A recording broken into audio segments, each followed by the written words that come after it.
سب سے پہلے تو میں HRCP کو بہت مبارکباد دوں گا کہ اس جبر اور گھٹن کے ماحول میں اپنی روایت کو برقرار رکھتے ہوئے آج اس نشست کا اہتمام کیا ہے. اور آج کے دن جب دنیا میں اس دن کو انسانی حقوق کے عالمی دن کے طور پر منایا جا رہا ہے، تو ہم نے دیکھا کہ آج پھر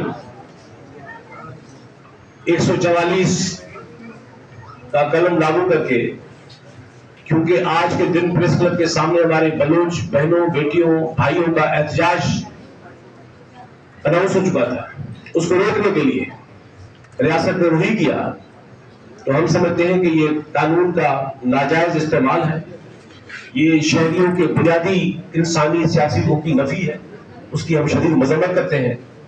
اور میں اپنی ان بلوچ بہنوں کو، بیٹیوں کو، بھائیوں کو اور تمام دوستوں کو مبارکباد بھی دوں گا. آج کا پاکستان فیض صاحب کے ان الفاظ کا منظرنامہ ہے جس میں فیض صاحب نے کہا تھا کہ نثار میں تیری گلیوں کہ اے وطن کہ جہاں چلی ہے رسم کہ کوئی نہ سر اٹھا کے چلے، اور جو کوئی چاہنے والا طواف کو نکلے تو نظر چھڑا کے چلے، جس کو جان بچا کے چلے. لیکن مجھے خوشی ہے کہ یہ سماج فیض صاحب کے ان الفاظ سے آگے بڑھ چکا ہے. آج آپ نے سنا ہماری اس دھرتی کی بلوچ بیٹی کو، سورت کو، بشپا کو، تمام اس سے پہلے سب باتیں ہو چکی ہیں کہ اب اس ملک کے لوگ جس کو جان بچا کر اپنے حقوق کی انحرافی پر خاموش نہیں رہنے والے، اور وہ اس ریاست میں نظر چھڑا کر چلنے کی حامل نہیں ہے. تو میں سمجھتا ہوں اس فیض صاحب کے الفاظ میں اس جرأت، اس ہمت کفر پر آپ سب کو سلام ہو. مجھ سے پہلے جتنی باتیں کی گئی ہیں ان سب کی تعریف کرتے ہوئے، اور وقت چونکہ تھوڑا سا ہے، مجھے کہا گیا کہ میں پانی کے سوال پر آپ کے ساتھ کچھ بنیادی گزارشات کروں. آپ سب سمجھتے ہیں کہ انسانی حقوق کا تصور صرف ایک اصطلاح نہیں ہے. انسانی حقوق کا تصور ایک جدید جمہوری عوامی تصور ہے ریاست کا. انسانی حقوق کا تصور آئینی ریاستوں کا تصور ہے. انسانوں کا تصور ایک جمہوری سماج کا تصور ہے. وہ قانون کی حکمرانی کا تصور ہے. وہ انصاف کے سماج اور ریاست اور حکومتی نظام کا تصور ہے. اور انسانی حقوق کا دائرہ، انسانی حقوق کے اندر سیاسی حقوق آتے ہیں، سماجی حقوق آتے ہیں، ثقافتی حقوق آتے ہیں، افکار کی آزادی آتی ہے، اجتماع کرنے کا حق آتا ہے، احتجاج کرنے کا حق آتا ہے، اور سب سے بڑھ کر معاشی انصاف اور معاشی حقوق کے بغیر انسانی کا تصور کبھی مکمل نہیں ہوتا. اس سارے تناظر میں سمجھتا ہوں اور ہم سب سمجھتے ہیں کہ جو پانی کا بحران کا مسئلہ ہے وہ بھی اسی ریاستی جبر کا حصہ ہے جس کی آپ نے مختلف ابھی کہانیاں، داستانیں اور درد کے گل داستانیں سنی. بہت وسیع اور طویل موضوع ہے، اور اگر اس پر بہت تفصیل آپ کو جاننے کا ہو تو میری کتاب پاکستان میں جمہوری وفاقیت کا بحران اور قومی سوال، اس پر یہ پوری تاریخ میں نے اس میں دی ہوئی ہے، لیکن میں بہت مختصر الفاظ میں آپ کے سامنے اس کیس کا لب لباب دیتا ہوں.